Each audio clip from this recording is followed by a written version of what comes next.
two of the wettest months on record, and with it came the all-too-familiar nightmare of flooding. Well, today, a parliamentary select committee report says that the government may need to spend millions of pounds playing catch-up, building and maintaining flood defences as we become increasingly vulnerable to climate change.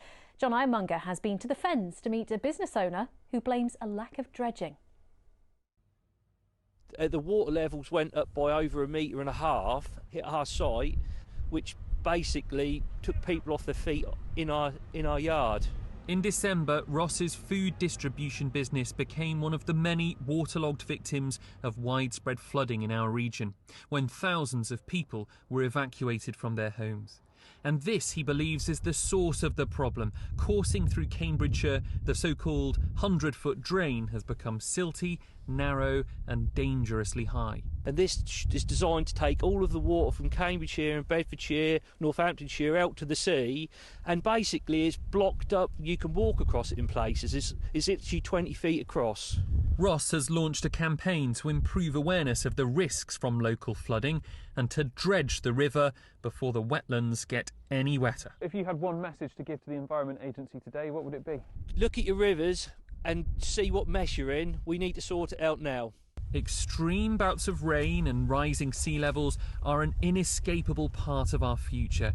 The fear is that without better flood resilience, we could be sitting ducks. The Fens contain the lowest land in the UK. Much of it is below sea level, and areas like this, the Welney Wash Road, are designed to flood, to divert water away from homes and farms. But MPs warned that our ageing drainage systems and flood defences are failing to keep up with climate change.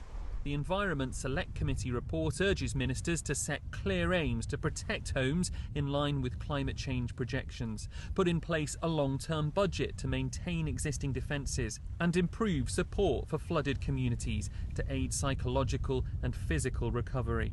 But environment officials say they're committed to putting a clear plan into action. We are giving birth to the plan that's needed for flood resilience in the Fens, and that's what we've been working towards with partners locally over the last couple of years. We've got a report that will be published soon, which gets us on the starting blocks to ask these bigger long-term questions.